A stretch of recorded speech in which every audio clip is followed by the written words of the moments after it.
Hello and welcome to Forever Rugby on First Sports. For today's preview, Griquas versus Lions will get the 8th round of the Currie Cup underway tomorrow in Kimberley. And the Griquas trying to keep their hopes of a semi-final alive. And this would be a massive step towards achieving that goal, with the Lions being one of the sides who pretty much have to win the rest of their games if they are to try and sneak their way into the Currie Cup semi-final. So for the Lions, it's very much do or die. And they were outdone by the Griquas about 2 weeks ago, I think, there at Emirates Airline Park, where the conversation in terms of referees stuff like it really sort of began. And the Griquas were much better than the Lions, but there were quite a few horrible calls from both sides, really, that sort of has put the referees on the spotlight. We've seen quite a few poor performances from the referees. I mean, the Griquas on the end of about 5 yellow cards last weekend.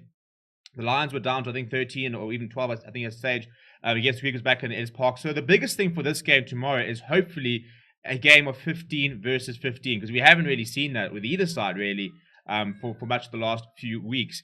Before you look at the two teams themselves, see how they're sort of shaping up, please do smash like on the video and subscribe to the channel as well. We'll be live for this game. Lucanio Chongweni will be taking you through it. He'll also be giving you a review afterwards. So yeah, make sure you subscribe and also turn your notifications on, because then you get a little notification every single time we go live. We'll also be live for both tests this weekend, the Ellis Cup on Saturday morning, as well as the third and final Lions versus Springboks test on Saturday night. But in terms of these two teams and how they're shaping up, quite a few changes to the Griquas backline, as well as quite a few new names on the bench for the Griquas, with Scott Matty rotating a bit of a squad who have been outperforming themselves immensely. Their bonus point victory against the Sharks last weekend. Before that, they had a bonus point victory against the Lions. They beat the Western Province in Cape Town. So this is a side which could go, who knows how far they can go, because I think it's a side that when they pitch up, they can literally challenge anybody in the competition. But the front row is unchanged. Mark Mpoli, Janko Ace, and Jana Buerta. Jana Buerta was at the receiving end of one of the yellow cards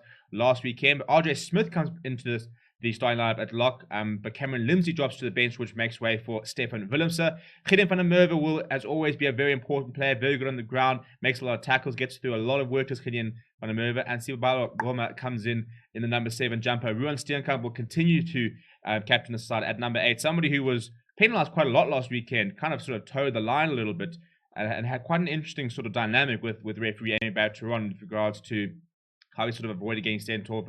The Griquas conceded a lot of penalties in the first half where they were under the cosh for a long time, but negotiated the period very, very well. So he's proving to be a very important player for the Griquas, is the former Bulls player. Stefan Angura, George Whitehead, the halfback combination. I thought Stefan Angura, apart from that stupid yellow card he conceded where he tipped tackles in the Humber needlessly, actually had quite a good game. George Whitehead kicked very, very nicely last weekend. So those two will be very important players. Edwin Cater might be off for the Sharks soon, but he'll still be at the Griquas and looking to try and run in some more tries. One of the top try scorers in the Currie Cup last season and this season. Very, very deadly finisher. Andre Swartz, Michael Hasno, it's an all-new centre combination. No Jonathan Franco or JC Null this weekend. Edwis Aronsa comes into off the bench in place of Daniel Casenda, who left the field in a stretcher last weekend.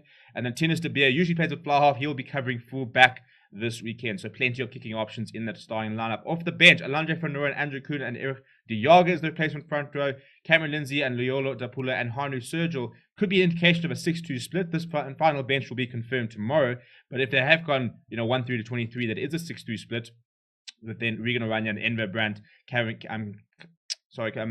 the rest of the backline. Tila Fisser, Mzwala Zito, and Christopher Hollis are available if they need to be called upon. Then in terms of the Lions, in a bit of an injury crisis at the moment are the Lions. Both Chatukas are currently out.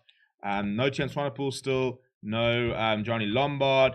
So it's not been a great. If you go through all their injuries, Manuel Russ is out for a week. Divan Rousseau is still out for 2 weeks. Aka Creel is following COVID-19 return to play protocols. We have Smith's out, Tian Swanepoel, Willem Alberts, Asanati, and Klabakanya, Gianni Lombard, and then hopefully we'll see somebody like Vincent Tukas back quite soon for the United Rugby Championship. I mean, he's out for 6 to 8 weeks at this stage, so that's him for the rest of the Currie Cup, which is a huge blow for the Lions. Yanni Duplessis is got a knock last weekend, so he's out for an indefinite period of time. But in terms of that, I think given those injuries, they've still managed to put together a reasonably balanced side.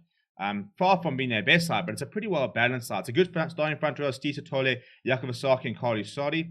And then we've got FP Pulse, the new acquisition. He partners right at North Narkle this weekend, and Ruben Skuman will be on the bench. Sibasiso Sangweni, the very, very promising up-and-coming flankers, the number 6 jumper, and Ruan Strali, son of Rudolf Strali, gets a chance to start. Franco Horn will continue to captain the side at 8th man. Then Andre Warner and Jordan Hendrickson will continue their halfback combination. Very important players in Jordan Hendrickson will be coming for the Lions, with both Johnny Lombard and Alton Yankee set to move to Japan. You're looking at the starting lines fly half at the moment.